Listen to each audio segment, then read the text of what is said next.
In this video, we're going to be working with electricity, so we have the power off. We use insulated screwdrivers for everything, whether, it doesn't matter what you're working on. Same with cutters and pliers and stuff of that sort. X-Acto blade, obviously electrical tape for everything, and at all times, wear your safety glasses.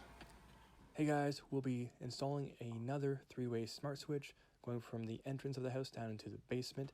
This is where the master switch will be added in. And here we'll have to run a separate power wire. So we'll be opening everything up. Right here, the power wire and the light wire is exactly the same thing. Now going up the stairs, where the slave will be, we'll be only utilizing two of the wires. This is the master. At the top of the stairs is the slave. As I was saying, it needs less wires, so only two wires will be utilized up there. The neutral will be dead in the wall. Okay, so doing an update. So I've connected the light switches. So this is the master. Again, up there is a slave. That's pretty simple stuff. So I'm gonna get up there and I'll kind of show you guys. So this is now useless. I'll fold that into the wall. You have your two power wires and then the slave outlet. It's all connected through Wi-Fi. They're paired together as I easily step down through all this mess. So these are the power wires, obviously neutral, power, and then I have the light wire, which is right here. That goes up into here. This is a big mess. Let me just take a second here.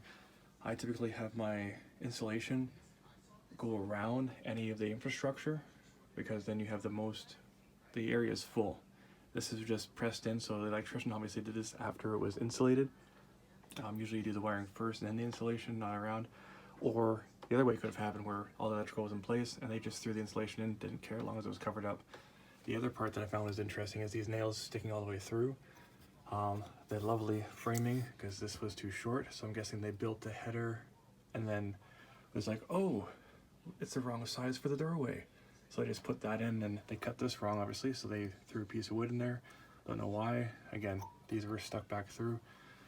So this was obviously framed up, and then when they fixed the header to match the door height, they just pushed these back through and didn't care. So I'm gonna snip those off. I might do that right now. Be a cool little, because like these, do a little bit, and then you just done. So this metal is very. There's the next one.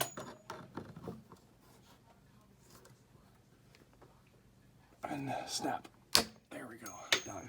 So that's done. So this is where the light switch, or sorry, the pot light is. This is the wiring for it, just as to pass through. It's in series, nothing too crazy.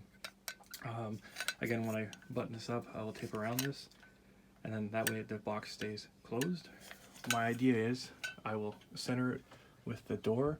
I am going to be building a closet on this side, so that'll balance that out. The closet itself will have its own lighting and power and all that nonsense. This is where the power is going to come in. Still haven't decided where I'm going to pick it up from yet, but I'm going to have the power come across through. It's not a good reason why that area is open. I ripped all this down, as you can see here.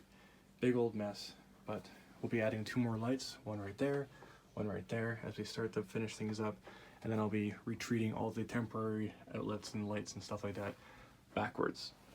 So I do want to clean this area up as it goes. So as I said, the only thing that's holding this back right now is to find the power.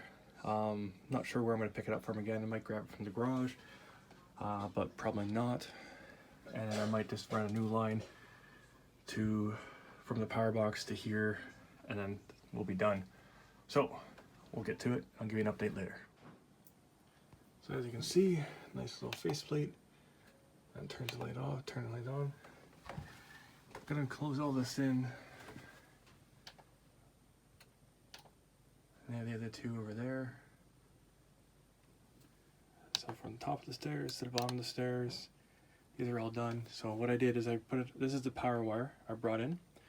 It goes all the way up here, through here, kind of binds around, goes this way, then pops down over here, where I have the cable run through.